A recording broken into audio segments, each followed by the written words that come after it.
Chapter 2. High on a rocky promontory sat an electric monk on a bored horse.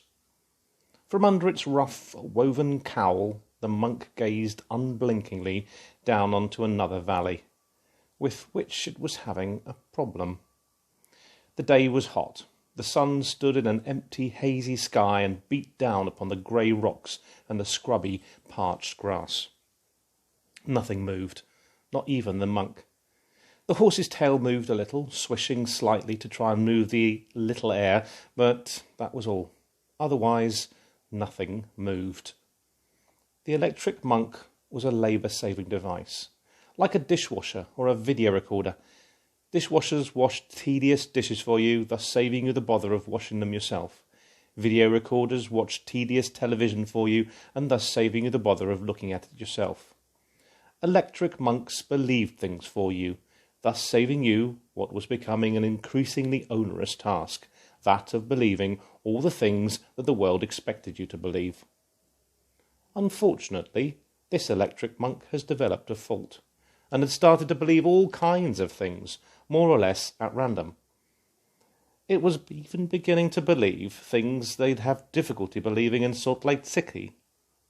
It had never heard of Salt Lake City, of course, nor had it even heard of a quintillion, which was roughly the number of miles between this valley and the great Salt Lake of Utah. The problem with this valley was this. The monk currently believed that the valley and everywhere in the valley and around it, including the monk itself and the monk's horse, was a uniform shade of pale pink.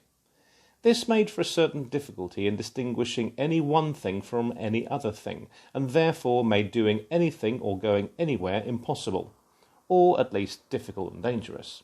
Hence the immobility of the monk and the boredom of the horse, which had put up with a lot of silly things in its time, but was secretly of the opinion that this was one of the silliest.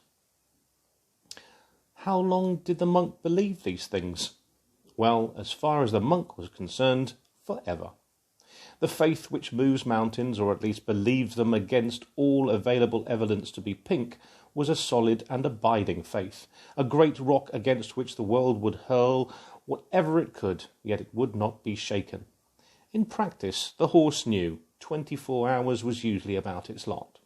So what of this horse, then? That actually held opinions and was sceptical about things? Unusual behaviour for a horse, wasn't it? An unusual horse, perhaps? No.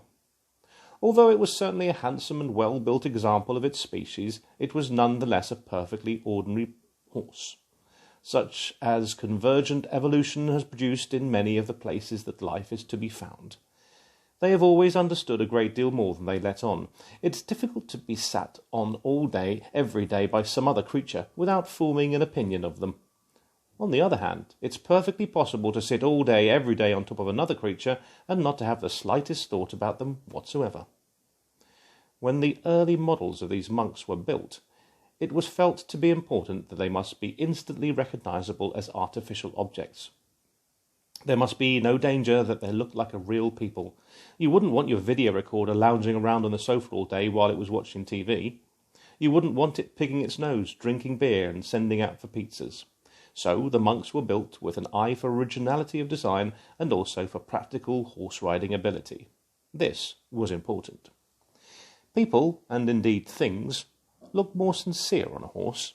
So 2 legs were held to be both more suitable and cheaper than the normal primes of 17, 19 or 23.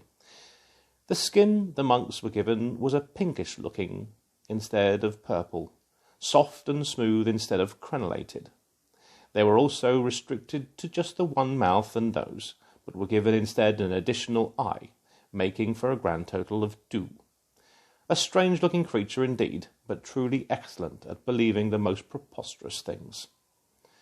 This monk had first gone wrong when it was simply given too much to believe in one day. It was, by mistake, cross-connected to a video recorder that was watching 11 TV channels simultaneously, and this caused it to blow a bank of illogical circuits. The video recorder only had to watch them, of course. It didn't have to believe them as well. This is why instruction manuals are so important. So, after a hectic week of believing that war was peace, that good was bad, that the moon was made of blue cheese, and that God needed a lot of money sent to a certain box number, the monks started to believe that 35% of all tables were hermaphrodites, and then broke down. The man from the monk shop said that it needed a whole new motherboard, but then pointed out that the new improved Monk Plus models were twice as powerful, had an entirely new multitasking negative capability feature that allowed them to hold up to 16 entirely different and contradictory ideas in memory simultaneously without generating any irritating sub-errors, were twice as fast and at least 3 times as glib, and you could have a whole new one for less than the cost of replacing the motherboard on the old model. That was it. Done. The faulty milk was turned out into the desert, where it could be believed what it liked, including the idea that it had been hard done by. It was allowed to keep its horse, since horses were cheap to make. For a number of days and nights, which it variously believed to be 343 and 598,703, it roamed the desert, putting its simple electric trust in rocks, birds, clouds, and a form of non-existent elephant asparagus, until at last it fetched up here, on this high rock, overlooking a valley that was not, despite the deep fervour of the monk's belief, pink. Not even a little bit. Time passed.